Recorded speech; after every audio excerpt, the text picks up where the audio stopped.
Puan Mira telah datang ke klinik untuk mendapatkan penjelasan tentang milk booster. Dia masih menyusukan bayinya yang berumur 4 bulan.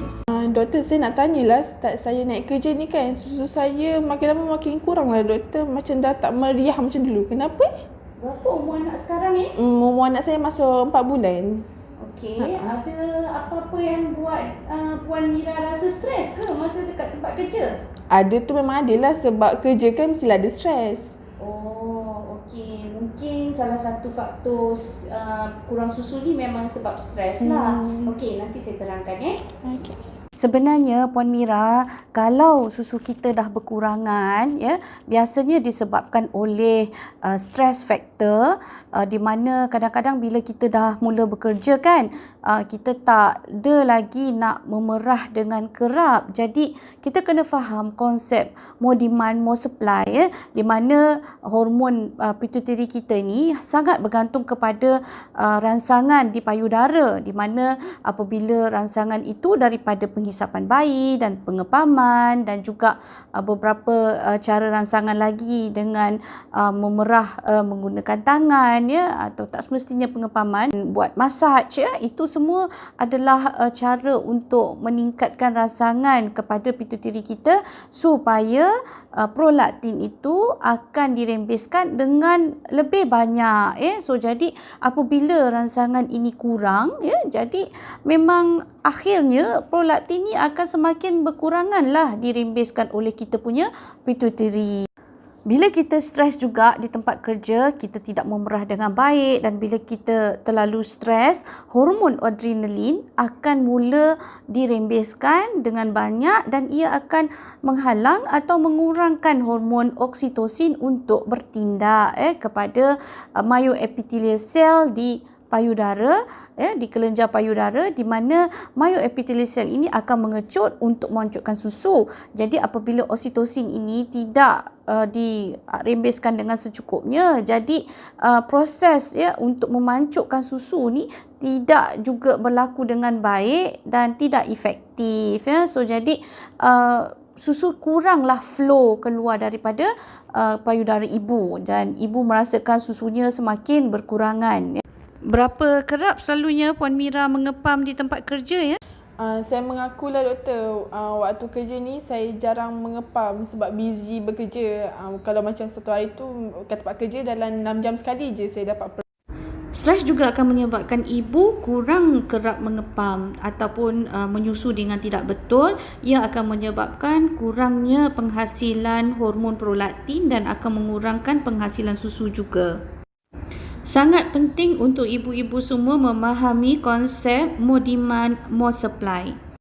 Kelenjar pituitary sangat bergantung kepada kekerapan rangsangan daripada payudara. Anterior pituitary akan merimbiskan hormon prolaktin dan posterior pituitary akan merimbiskan hormon oksitosin.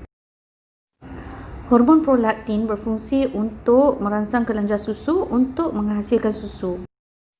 Oksitosin pula akan bertindak kepada myoepithelial cell. Ia akan mengecut dan ia akan memancupkan susu yang dipanggil milk ejection reflex. Apabila kita mengalami stres atau ibu-ibu mengalami stres di tempat kerja, kenalah cari macam mana cara untuk mengurangkan stres tersebut. Mungkin dengan melihat foto bayi ataupun melihat video bayi. Semasa mengepam di tempat kerja, ibu-ibu kenalah berfikir positif dan memikirkan yang indah-indah sahaja. Jika stres, boleh cari kawan yang rapat untuk bercerita tentang masalah kita. Boleh rancang masa kita untuk mengepam dan juga dengan tugasan. Jadi kita kena ada time arrangement yang betul untuk memastikan pengepaman di tempat kerja itu dapat dilakukan every 3 hourly. So jadi tidak miss timing untuk pam. Jadi prolaktin kita pun tidak terganggulah rembesan dia. Mungkin makanan-makanan yang akan meningkatkan dopamin ataupun dopamin food seperti kekacang, coklat, so jenis-jenis makanan yang boleh menceriakan kita dan kita ambil untuk mengurangkan stres. Doktor, saya nak tanya, kalau saya ambil milk booster, boleh ke? Dan kalau saya ambil milk booster tu, jenis-jenis apa yang sesuai? Sebenarnya Puan Mira, milk booster ni okey je kalau kita nak ambil ya, tapi kita jangan terlalu bergantung sebab kita perlu faham yang konsep more demand more supply tadi. Jadi kalau kita hanya bergantung pada milk booster, kita akan kecewa sebab milk booster ni kalau tanpa kita buat more demand more supply, makanlah seguni pun ya, milk booster ni tak function juga ya, tidak berfungsi untuk meningkatkan juga hormon prolaktin tadi. Sebab kita tahu konsep ya, penghasilan prolaktin tadi ditingkatkan hanya apabila rangsangan pada payudara berlaku dengan kerap. Dalam kepercayaan bangsa Melayu di mana lempoyang, pegaga, lobak putih ya, antara makanan-makanan yang menjadi pilihan ya, kepada ibu-ibu yang menyusukan untuk meningkatkan susunya.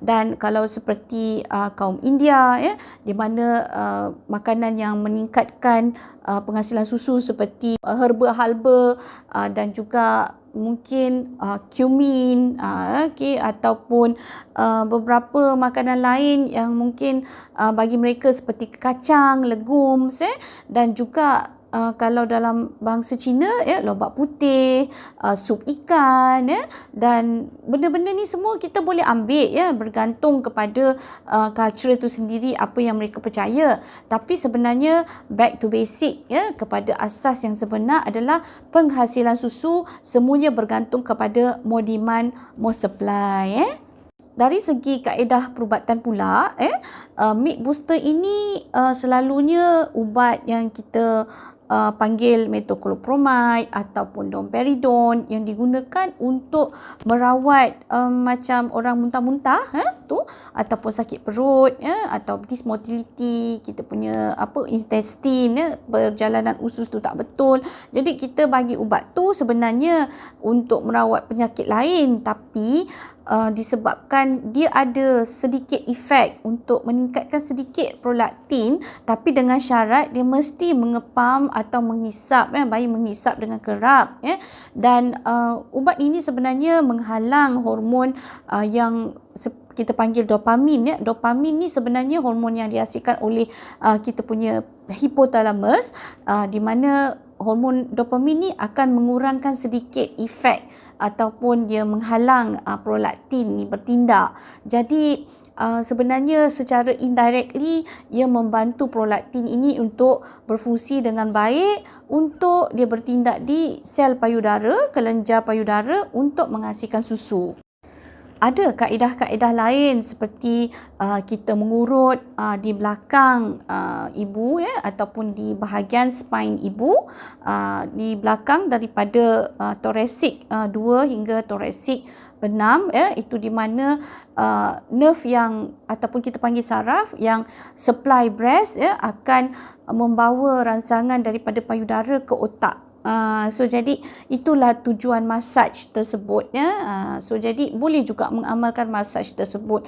Dan kadang-kadang apabila badan kita terlalu penat, kita juga memerlukan mungkin massage dan mungkin kerihatan yang kita boleh buat me time so jadi mengurangkan rasa stres mungkin pergi spa ataupun pergilah mana-mana tempat yang kita rasa macam menggembirakan seperti mengambil cuti 1 hari 2 hari untuk relaxation, ataupun mungkin yang menjadi satu perkara yang mungkin melanggar etika, di mana banyak company-company ataupun syarikat yang mengambil kesempatan untuk menghasilkan milk booster ini tanpa mengajar ibu-ibu ini untuk mengetahui ataupun memahami konsep more demand more supply. Jadi mereka overclaim, mengatakan makan ni susu banyak, makan ni terus banyak. Jadi ibu mengharapkan apabila makan ni susu banyak dan tak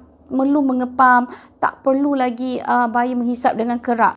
Dan sebenarnya kita kena tengok juga bila susu kita tak banyak, kemungkinan ada block ducts ataupun mungkin ada masalah-masalah lain di mana susu kita ada masalah curds yang tinggi dan kita perlu ubah cara pemakanan, di mana kita punya makanan tu terlalu banyak mengambil lemak tepu. Jadi kita kena ubah, dan juga perjalanan darah kita tak bagus. Jadi kita kurang minum air. Ibu-ibu ni kurang minum air, perjalanan tak bagus dan penghasilan susu pun jadi kuranglah.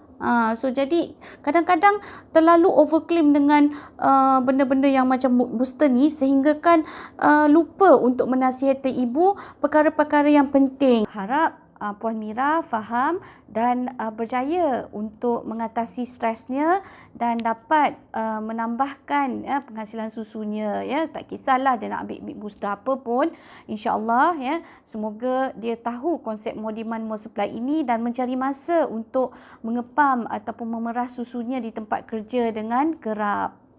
Jangan lupa like, share and subscribe YouTube channel Dr. Super Poppet.